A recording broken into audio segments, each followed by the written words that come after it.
और 4 हम पढ़ चुके हैं, मिड एग्जाम हमारे हो चुके हैं, chapter number 5 that is related to interaction design basics. और कुछ हमने पढ़ भी लिया था इसको, यूज़र फोकस तक हम लोग पहुंचे थे। Let's continue. अच्छा जी, यहाँ से हमने स्टार्ट करना है नेविगेशन डिज़ाइन से कि किस तरह गोल हम अचीव कर सकते हैं। अच्छा, यहाँ पे ना जो नेविगेशन डिज़ाइन है, यानी आप डिज़ाइन पे नेविगेट कैसे करेंगे। नेविगेट का मतलब आप लोगों को अच्छी तरह से पता है कि हम एक स्क्रीन से दूसरी स्क्रीन, जैसे ब्राउज़र पे हम फॉरवर्ड या बैकवर्ड आते हैं तो हम एक स्क्रीन से दूसरी स्क्रीन की तरफ मूव कर रहे होते हैं, तो उसका क्या मतलब है कि हम नेविगेट कर रहे हैं। ठीक है, तो यहाँ पे स्क्रीन पे आप देखें तो दो डायग्राम्स शो की गई हैं, एक टॉप पे और एक बॉटम पे, यानी कि डायगोनली इसको अगर आप देखें ये और ये वाला। ठीक है, तो ये जो है ऊपर वाली डायग्राम आपकी हायरार्किकल स्ट्रक्चर है, ये नीचे मैंने यहाँ पे लिखा भी हुआ है आपके स्लाइड नोट्स में मैंने ऐड भी किया हुआ है। और जो नीचे वाली है ये, इसमें हायरार्किकल स्ट्रक्चर नहीं है। ठीक है, हायरार्की हमेशा वहाँ पे होती है जिसका एक पेरेंट होता है और फिर उसके चाइल्ड होते हैं, जबकि ये एक सीक्वेंस में है। अब जो नेविगेशन डिज़ाइन है, आप उसमें दो तरह से नेविगेट करवा सकते हैं। एक उसमें है जी लॉजिकल स्ट्रक्चर, ठीक है, जो कि सिंगल स्क्रीन पे होता है, यानी जब आप एक ही स्क्रीन पे नेविगेट कर रहे होंगे, यानी टॉप, लेफ्ट, राइट, बॉटम, तो वो आपका होता है लोकल स्ट्रक्चर। और जब आप एक पेज से दूसरे पेज पे नेविगेट करते हैं इंटरफेसेस पे, that is called global structure. ठीक है, क्लियर है यहाँ तक? Hello, yes sir. ओके, जी सर क्लियर। नेक्स्ट है जी लेवल्स। इसमें विडजेट्स है कि आप किस तरह के कंपोनेंट्स यूज करेंगे, अपने पेरिफेरल डिवाइसेस कौन सी यूज करेंगे। आप जो इंटरफेसेस बनाने जा रहे हैं, जैसे आपकी गेम्स हैं उनके लिए आप डिफरेंट पेरिफेरल्स यूज करते हो, इसी तरह वर्ड प्रोसेसर्स हैं उसके लिए डिफरेंट पेरिफेरल्स यूज होंगे। यानी इनपुट आउटपुट डिवाइसेस जो आपने यूज करनी हैं वो किस तरह की होंगी। ठीक है, तो उसके मुताबिक आप फिर इंटरफेस डिज़ाइन करोगे। आप पहले तो पेरिफेरल डिवाइसेस डिसाइड करते हो कि जो इंटरफेस आप डिज़ाइन करने चाह रहे हो वो कौन सी डिवाइसेस की मदद से कंट्रोल होगा, फिर उसके मुताबिक आप सिलेक्शन करते हो कि कौन से किस तरह के मेन्यूज और बटन्स आपने लगाने हैं उस स्क्रीन पे। उसके बाद आगे आपके पास स्क्रीन डिज़ाइन है, फिर आप उसके स्क्रीन डिज़ाइन को देखते हो, एप्लीकेशन नेविगेशन डिज़ाइन है, और फिर इन्वायरमेंट है।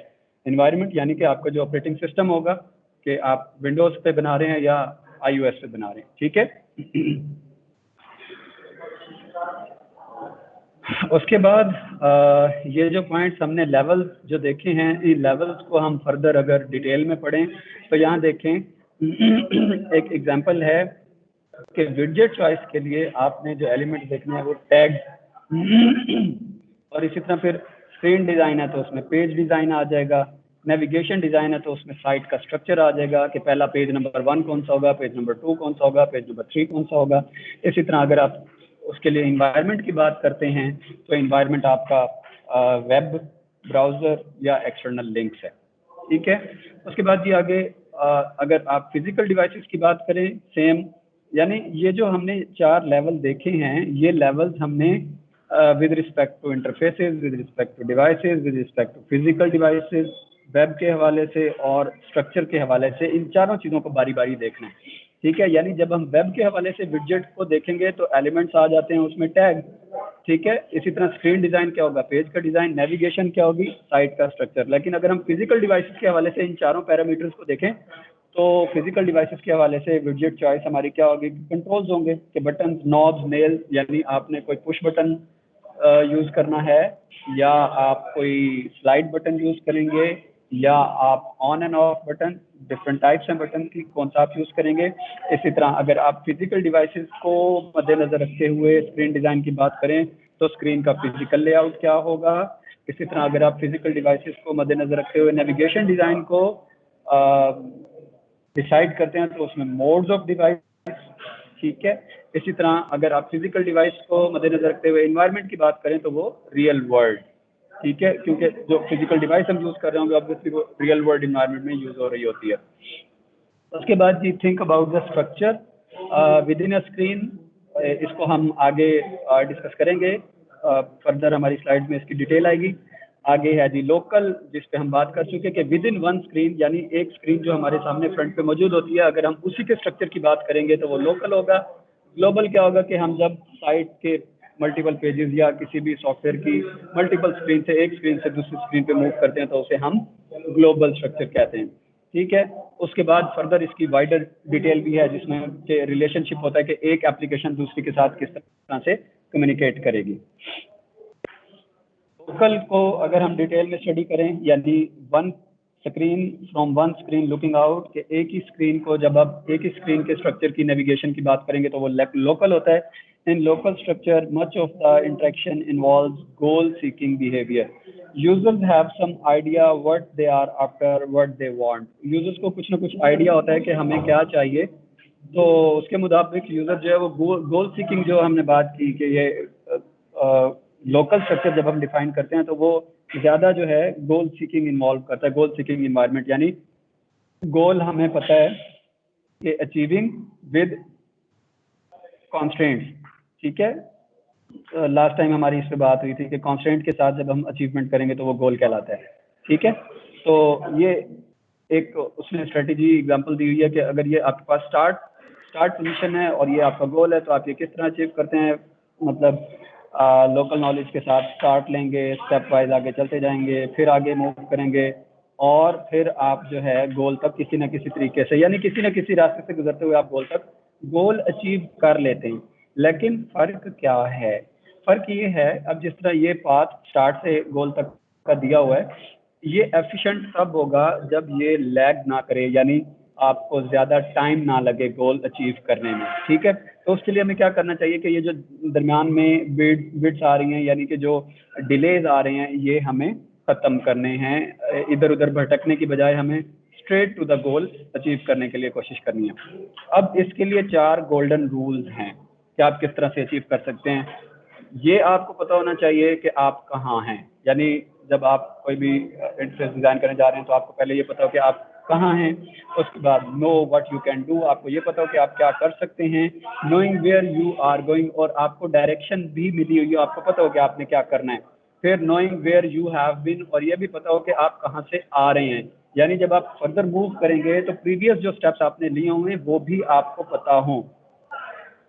नेक्स्ट है जी वेयर यू आर, ये ब्रेड क्रम्स हैं। ब्रेड क्रम्स क्या होते हैं? जब आप ये सीरीज ऑफ कनेक्टेड इंफॉर्मेशन होती है। ठीक है, जिस तरह आपका पाथ एक होता है, जैसे यहाँ एक एग्जांपल दी हुई है, ये एक हायरार्की की ही एग्जांपल है। जैसे आप अगर माई कंप्यूटर पे पहले माई कंप्यूटर को डबल क्लिक करते हैं, फिर डी ड्राइव खोलते हैं, उसके अंदर एक न्यू फोल्डर खोलते हैं, तो वो उसका एक पाथ बन जाता है। ठीक है, उसको हम हायरार्की भी कहते हैं। ठीक है, ब्रेड क्रम क्या होता है? Bread crumb trail is a type of secondary navigation scheme that reveals the user's location in a website or a web application. ये हमें बताता है कि यूजर हमारा वेब पे इस वक्त कहाँ मौजूद है। ठीक है, beware the big button trap. मैं बिग बटन के लिए कंफ्यूज नहीं होना। अब देखें यहाँ पे बटन का साइज सेम है। बिग बटन ट्रैप यानी आप अगर इसकी जनरल बात करें तो जैसे वेबसाइट पे आप देखते हैं, जब आप कोई चीज़ डाउनलोड कर रहे होते हैं, जो चीज़ डाउनलोड करनी होती है, जो सबसे बड़ा डाउनलोड बटन होता है उसको अगर हम क्लिक करते हैं तो वहाँ से डाउनलोड नहीं होता, बल्कि ब्लॉगर ने कहीं नीचे जाके छोटा सा कोई डाउनलोड बटन दिया होता है, उसको क्लिक करते हैं तो तब हमारा वो सॉफ्टवेयर या कोई भी चीज़ जो हम डाउनलोड कर रहे होते हैं होती है। जबकि जो बड़े डाउनलोड बटन लगाए होते हैं उनके बिहाइंड उन्होंने एड्स लगाए होते हैं या कुछ और होता है। सो यहाँ ये स्ट्रेटेजी बताई गई है कि देखें बटन का साइज सेम है, लेकिन हर बटन पे फर्दर इंफॉर्मेशन मैक्सिमाइज की जा सकती है। तो फिर जब हम इतना ज़्यादा एक बटन पे लिख सकते हैं तो हम कंप्लीट इंफॉर्मेशन क्यों ना दें, और अगर हमें थोड़ा ही लिखना है तो बटन का साइज सही से डिसाइड करें। अब कंफ्यूजन और direction, because 4 buttons are there, there is space for text, then why to use so large button, कि अगर आप यानी अगर सिर्फ थिंग्स लिखना था आपको तो इतना बड़ा बटन क्यों बना दिया। ठीक है, तो आगे modes, lock to prevent accidental use. अब ये एक उसने मोबाइल फोन की एग्जांपल दी हुई है पुराने फोन में कि यस और सी को प्रेस करके आप जो है फोन को लॉक और अनलॉक करते थे। समटाइम ऐसा होता है कि जेब में होते हुए आप फोन लॉक करना भूल गए और फोन आपकी पॉकेट में ही था, और एक बार बटन दब गया, जब आप बाहर निकालते हैं आपने उसको अनलॉक करना था, लेकिन अनलॉक करने की बजाय वो लॉक हो गया क्योंकि एक फंक्शन उसका ऑलरेडी प्रेस हो चुका था, और अक्सर ऐसा होता भी है। ठीक है, तो जब तक क्यूअर्टी फ़ोन हम यूज़ करते थे तो तब तक ये इशू होता था। तो इसको भी हमें जो है वो रिड्यूस करने की ज़रूरत है। आगे ग्लोबल की अगर हम बात करें, अब तक ये सारी डिस्कशन हमारी लोकल नेविगेशन की थी। ग्लोबल में बिटवीन स्क्रीन हम मूव करते हैं या विद इन एप्लीकेशन करते हैं, तो ये एक हायरार्किकल डायग्राम है। ठीक है, जस्ट आपके आइडिया के लिए उसने बताया हुआ है कि एक सिस्टम होता है, फिर उसके अंदर इंफॉर्मेशन हेल्प का एक पेज होता है, एक मैनेजमेंट का होता है, एक मैसेजेस का होता है, फिर मैनेजमेंट के अंदर ऐड यूज़र और रिमूव यूज़र की आपको फैसिलिटीज़ दी गई होती है। एक जनरल उसने आपको आइडिया देने के लिए ये डायग्राम शो करवाई है कि ये एक हायरार्किकल डायग्राम है। ठीक है, अब हायरार्किकल डायग्राम क्या है? पार्ट्स ऑफ एप्लीकेशन, स्क्रीन्स और group of screen, typically functional separation. यानी ये जो हायरार्की है ये हमें बताती है कि हमारी जो चीज़ें हैं ये फंक्शनली एक दूसरे से डिफरेंट है। ठीक है, जैसे अगर हम इस डायग्राम की बात करें, info and help is completely a different function of a system, management is completely a different function of a system, and messages are completely a different function of a system। अगर हम mobile phone की example ले लें तो उसकी hierarchy में अगर हम ये कहें कि कॉल करना एक कम्प्लीटली डिफरेंट फंक्शन है, एसएमएस करना एक कम्प्लीटली डिफरेंट फंक्शन है, कैमरा यूज़ करना एक कम्प्लीटली डिफरेंट फंक्शन है। ठीक है, तो ये उसकी हायरार्की बनाई जा सकती है। आगे जी, navigating hierarchy deep is difficult, यानी आप अगर हायरार्की बहुत ज़्यादा कर देंगे तो हमारा इंटरफेस बहुत ज़्यादा कॉम्प्लेक्स हो जाएगा। Misuse of Miller's 7+-2, short term memory not manage. ये बुक में एक माइलर्स की उसने थ्योरी दी हुई है, इसको ज़रा आप लोग पढ़ लीजिएगा। जिस तरह आप पहले डिज़ाइन फोकस मिड से पहले 4 चैप्टर्स में आपने पढ़ी है, इसको एक बार ज़रूर पढ़ लीजिएगा। ठीक है, ये आपकी अंडरस्टैंडिंग हो जाएगी कि ये 7+-2 उसने क्या बताया हुआ है उसमें। आ गया जी, optimal many items on each screen but structured within screen. अब यानी क्या आप बहुत ज़्यादा आइटम्स एक ही स्क्रीन पे डाल सकते हैं? अगर आप उसको बहुत ज़्यादा आइटम्स एक ही स्क्रीन पे डाल देंगे तब भी आपका इंटरफेस कॉम्प्लेक्स हो जाता है, और अगर बहुत कम डालेंगे तो फिर हायरार्की ज़्यादा हो जाएगी। ठीक है, तो उसके लिए स्ट्रक्चर्ड विद इन स्क्रीन आपको इस तरह से मैनेज करना है इंटरफेस को कि आपकी जो साइट का स्ट्रक्चर है वो डिस्टर्ब ना हो। ठीक है, तो ज़्यादा डीप जो है वो आपने नेविगेशन यूज़ नहीं करनी। यानी अगर हायरार्की बहुत ज़्यादा बढ़ जाएगी तो उससे क्या प्रॉब्लम क्रिएट हो जाएगा, हमारा इंटरफेस ज़्यादा कॉम्प्लेक्स हो जाएगा। अच्छा, इसमें एक असाइनमेंट है आपकी, इसको नोट कर लें, असाइनमेंट नंबर 2 के आपने माइलर्स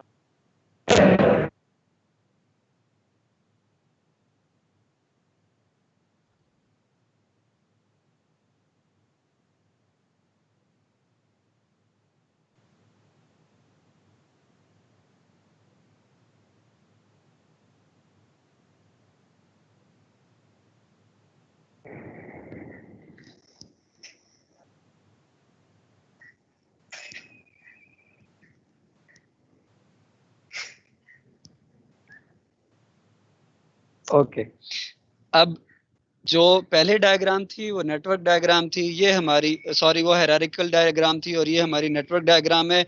नेटवर्क डायग्राम नेटवर्किंग को शो करेगी कि किस तरह से एक कंपोनेंट जो कि फंक्शनली जो है वो डिफरेंट है दूसरे से, तो एक फंक्शनली डिफरेंट कंपोनेंट दूसरे के साथ किस तरह से कम्युनिकेट करता है। तो नेटवर्क डायग्राम हमें ये बताती है, ठीक है, कि एक से दूसरे की तरफ आप जो है किस तरह से मूव करेंगे।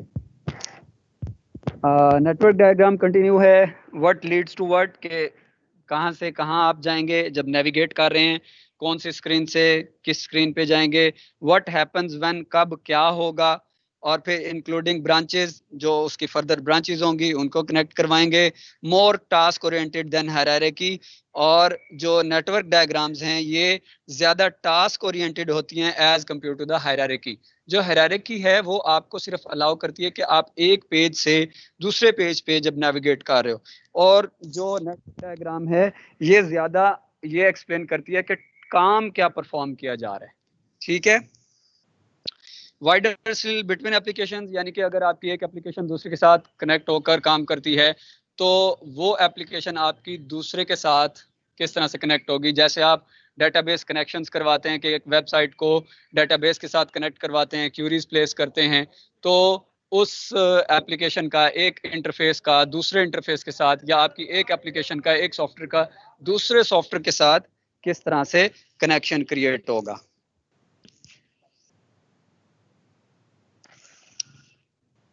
उसके बाद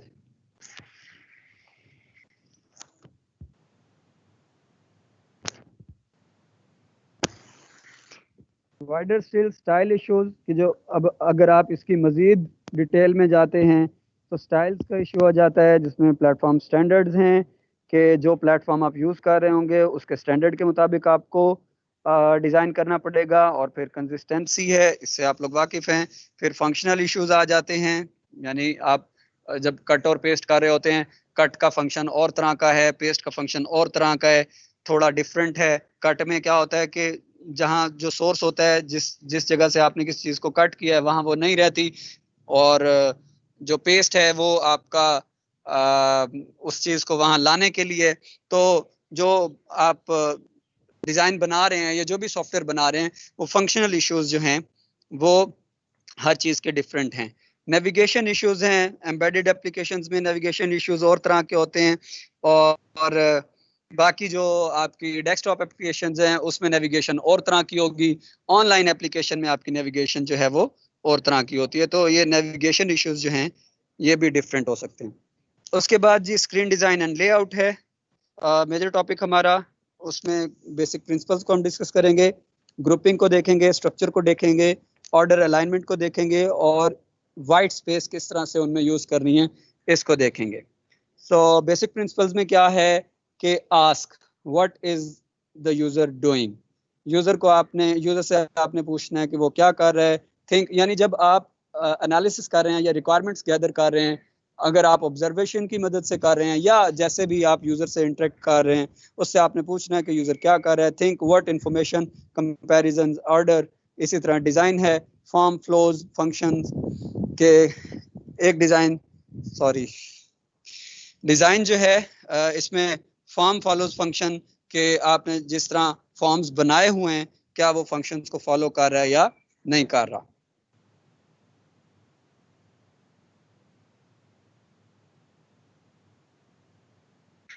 नेक्स्ट स्लाइड। बैक।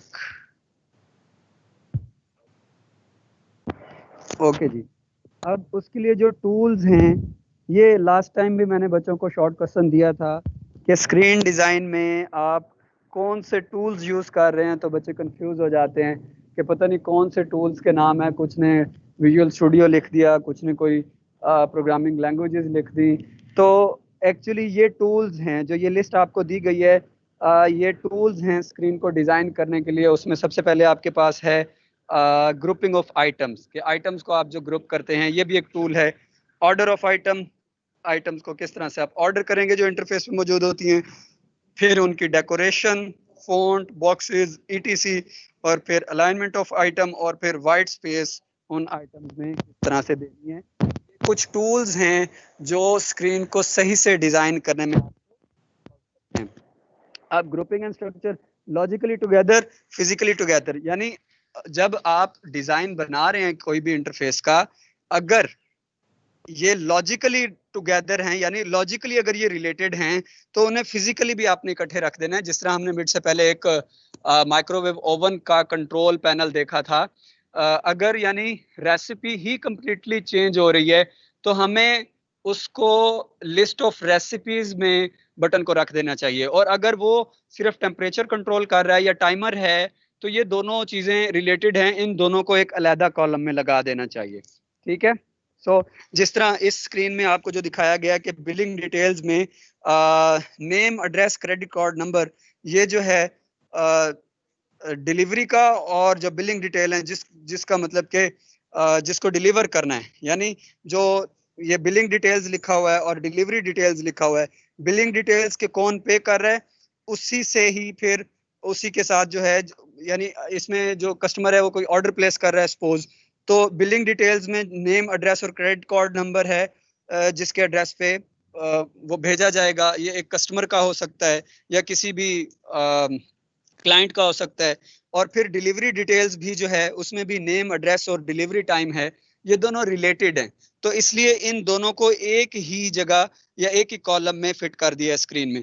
जबकि जो अदर डिटेल्स हैं जिसमें आइटम्स हैं, अब कौन कौन सी आइटम है, उसकी कितनी कॉस्ट है, उसका जो बिल की डिटेल है, उसको बॉटम में कर दिया है। यानी स्क्रीन को जब डिजाइन किया गया, इसमें यह भी किया जा सकता था कि पहले बिलिंग डिटेल्स आ जाए, फिर उसके नीचे डिलीवरी डिटेल्स आ जाए, फिर सामने कॉलम में जो है वो ऑर्डर डिटेल्स आ जाए। लेकिन नहीं, क्योंकि बिलिंग डिटेल और डिलीवरी डिटेल्स जो हैं ये लॉजिकली टुगेदर हैं, इसलिए उन्हें फिजिकली भी टुगेदर एक ही कॉलम में रख दिया है।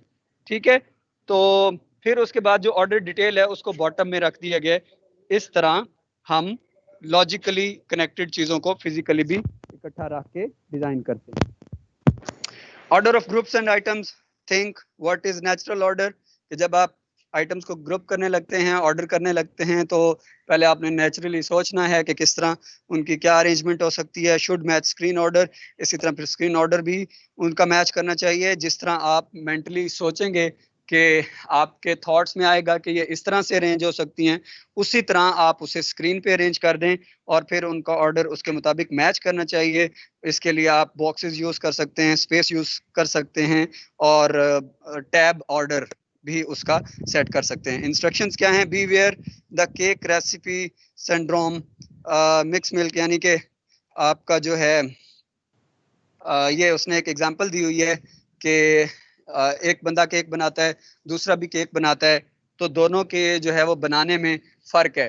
या इसी तरह कोई और काम करना है, जिस तरह अगर किसी को पेपर प्रिंट करने और स्टेपल करने पे लगाया जाए, तो कुछ लोग वो होंगे जो सारी प्रिंटिंग पहले कर लेंगे, फिर एक ही बार बैठ के स्टेपल करेंगे। कुछ वो होंगे जो जैसे ही प्रिंट करेंगे, एक सेट जैसे ही पूरा हो जाएगा उसको पहले स्टेपल कर लेंगे, फिर नेक्स्ट सेट को जो है वो स्टेपल करेंगे।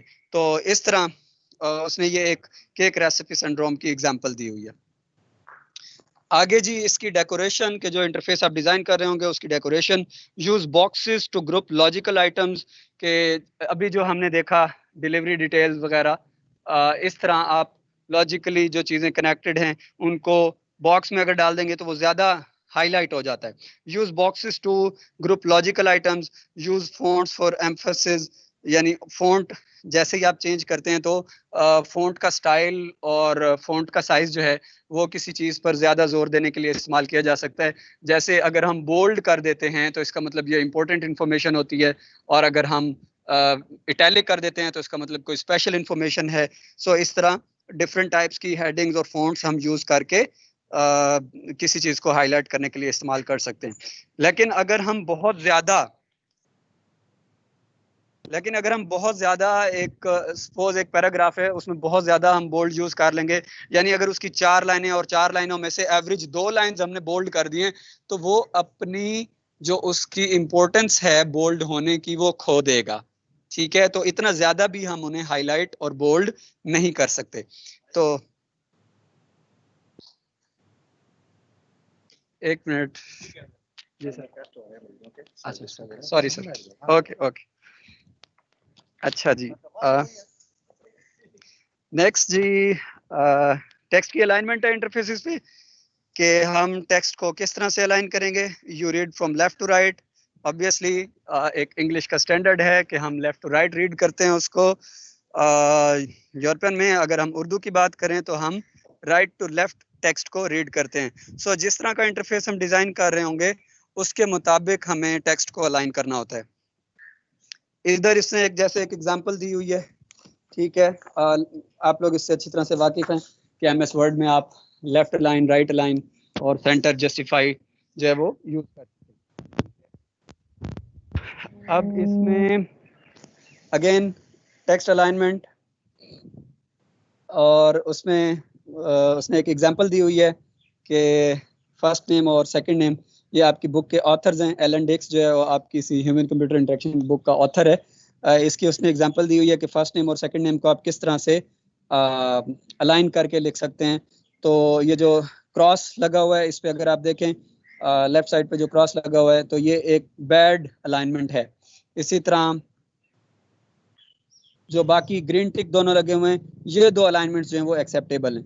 तो देखने में भी जिन पे टिक है यही खूबसूरत नजर आ रही हैं, but it's up to you, आप पे डिपेंड करता है, क्योंकि इंटरफेस आप डिजाइन कर रहे हैं। जब आप डिजाइन करें उसको अलाइन करके देख लें, जो जहां सूटेबल हो उसके मुताबिक आपने टेक्स्ट को अलाइन करना है। ये नेम के लिए उसने कि जब आप नेम के टेक्स्ट को अलाइन करेंगे उसके लिए एक एग्जांपल दी हुई है। नेक्स्ट है जी, नंबर्स को आप किस तरह अलाइन करेंगे। अब अगर आप इस लिस्ट में से देखें सबसे बड़ा नंबर कौन सा है, तो इट्स ह्यूमन नेचर कि जो नंबर हमें साइज में बड़ा लगेगा हम उसे कह देंगे कि सबसे बड़ा नंबर है। और फर्स्ट इंप्रेशन में 80 to 90% लोग यही कहेंगे कि ये 497.6256 बड़ा है, जबकि इसमें जो है वो 1035 का नंबर सबसे बड़ा है। ठीक है, तो अगर हम इनकी अलाइनमेंट ठीक से कर दें तो हम देखते ही इजीली इसको पहचान सकते हैं कि कौन सा नंबर बड़ा है। तो इस तरह हम इसकी अगर अलाइनमेंट कर लें, विजुअली लॉन्ग नंबर जो है वो बिग नंबर होगा, जबकि ओरिजिनली वो डेसिमल पॉइंट के बेस पे नंबर बड़ा होगा। जिस तरह 1035 प्रीवियस एग्जांपल में, इसमें अब अगर आप देखें तो 2502 जो है वो सबसे बड़ा नंबर है। आ गया जी multiple columns, scanning across gaps hard, often hard to avoid which large database fields. आप मल्टीपल कॉलम्स हैं, लाइक आप यहाँ पे आप देखें टेक्सचुअल भी है, न्यूमेरिक भी और अल्फा न्यूमेरिक भी है। अगर इस तरह दो तरह के कॉलम्स हों, आप उनको थोड़ा सा गैप दे के इंफॉर्मेशन को ज़्यादा हाईलाइट करवा सकते हैं। अगर ये टॉफ़ी और ये इनकी ये अगर प्राइसेस हैं, इनको अगर बिल्कुल साथ साथ लिख दिया जाता तो शायद ये इतना ज़्यादा विजिबल जो है वो ठीक से ना होते। और फिर फर्दर देखें इसको ज़्यादा, अब ये तो एक छोटी सी लिस्ट है, ठीक है। अगर यही लिस्ट पूरे पेज पे हो और प्रिंटेड फॉर्म में हो या सॉफ्ट में भी हो हमारे पास, तो इनको रीड करना थोड़ा सा डिफिकल्ट हो जाएगा। तो इस डिफिकल्टी को टैकल करने के लिए हम ये कुछ टेक्निक्स यूज कर लेते हैं, जैसे ये लीडर्स हम यूज कर लेते हैं। जब आप टेबल ऑफ कंटेंट बनाते हैं तो उसमें ये डॉटेड लाइंस आती हैं जो कि रेफर करती हैं पेज नंबर को, तो इसी तरह इनको हम कहते हैं लीडर्स। ठीक है, ये हमें लीड कर रहे होते हैं उसकी सर्टन या उसकी रिलेटेड वैल्यू की तरफ। तो ये जो शरबर्ट है वो 75, टॉफी 120, तो ये लीड्स लगाने की वजह से इस टेक्स्ट की रीडेबिलिटी जो है वो बढ़ गई है। फिर इस तरह हम हाईलाइट करके अच्छी तरह से इंफॉर्मेशन को मजीद हाईलाइट कर सकते हैं, क्योंकि ह्यूमन नेचर है कि अगर सेम कलर हो तो उसको विदाउट नंबरिंग जो है वो स्क्रीन पे देखने से थोड़ा सा कंफ्यूजन हो सकती है। तो अगर आप इस तरह इसको हाईलाइट कर लें कि एक लाइन जो है वो ब्लैंक हो जाए, अगली हाईलाइट हो जाए, फिर ब्लैंक, फिर हाईलाइट, तो इस तरह से भी ह्यूमन रीडेबिलिटी जो है वो इंटरफेस की बढ़ जाएगी। नेक्स्ट, मल्टीपल कॉलम्स फॉर अब और even with care bad alignment. अब ये एक बैड अलाइनमेंट की उसने एग्जांपल दी हुई है कि जिसमें इनको पढ़ना और यूज करना जो है वो थोड़ा ऑकवर्ड फील होगा। फिर वाइट स्पेस आपने किस तरह से देनी है, व्हाट यू सी, जो आप देख रहे हैं, जैसे वर्ड्स के दरमियान में। अच्छा, एक वाइट स्पेस द काउंटर, ये जो वाइट स्पेस एक तो वर्ड्स के दरमियान है, दूसरा अल्फाबेट्स के दरमियान है। ठीक है, इसको जो अल्फाबेट्स के दरमियान है, यानी बिटवीन एक पूरा वर्ड है BETWEEN, अब जो BETWEEN इन अल्फाबेट्स के दरमियान स्पेस है, इस स्पेस को हम कहते हैं काउंटर, और जो वर्ड्स के दरमियान है ये हमारी वाइट स्पेस कहलाती है। सो स्पेस टू सेपरेट, किसी चीज को सेपरेट करना हो तो इस तरह से आप स्पेसिंग दे सकते हैं, जिस तरह ये स्क्रीन पे आपको एग्जांपल दी गई है। इसी तरह स्ट्रक्चर के लिए आप अगर स्पेस यूज कर रहे हैं तो ये जो स्क्रीन पे आपको एग्जांपल दी गई है, इस तरह से आप स्ट्रक्चर कर सकते हैं, चीजें ज्यादा अच्छे से हाईलाइट होंगी। फिर इसी तरह स्पेस टू हाईलाइट, ये हाईलाइट करने के लिए किसी चीज को अगर आपने हाईलाइट करना हो तो आप इसको यूज इस तरह से स्पेस को यूज करके किसी चीज को ज्यादा अच्छे तरीके से हाईलाइट कर सकते हैं। फिर फिजिकल कंट्रोल्स है, ग्रुपिंग ऑफ आइटम, जिस तरह हम पहले बात कर चुके हैं कि जो लॉजिकली चीजें रिलेटेड होंगी उनको आपने फिजिकली भी रिलेट करना है। तो ये वही ओवन का पैनल दिखाया हुआ है, आप इसमें अगर देखें तो बटन्स की जो शेप्स हैं वो कुछ राउंड में हैं, कुछ फ्लैट हैं, कुछ जो है रेक्टेंगल हैं। तो जो लॉजिकली सेम काम परफॉर्म कर रहे हैं उनको उन्होंने फिजिकली भी पैनल पे सेम जगह पे रख दिया हुआ है। ऑर्डर ऑफ आइटम, फिर उनका ऑर्डर है, इसी तरह उनकी फिर डेकोरेशन है। आप देखें तो बटन्स जो डिफरेंट फंक्शन परफॉर्म कर रहे हैं उनकी डेकोरेशन भी डिफरेंट है, उनका लेआउट भी डिफरेंट है, और फिर इसी तरह उनकी अलाइनमेंट है। ठीक है, फिर वाइट स्पेस है। आगे जी यूजर एक्शन एंड कंट्रोल, और मेरे ख्याल से काफ़ी है, बाकी क्योंकि 92 स्लाइड्स हैं जो बाकी रह जाती हैं उसको फिर हम नेक्स्ट लेक्चर में कवर कर लेंगे। ठीक है, ठीक है yes sir. Sir. Hello yes sir, ठीक है सर। बच्चों यस सर सो गए ठीक हो? है। नो हाँ सर। सर जाग रहे हैं। हाँ सर बोल रहे सर हैं। जाग रहे हैं सर। यार आवाज बहुत कम आ रही है। सर अब सही आ रही है? जाग रहे हैं सर। सर सब ठीक है बेटा जी, टेक केयर। अभी के लिए यही कुछ, और इंशाल्लाह फिर नेक्स्ट लेक्चर में हम इसको फर्दर कंटिन्यू करेंगे। ओके, टेक केयर, अल्लाह हाफिज। अल्लाह ओके सर, अल्लाह हाफिज।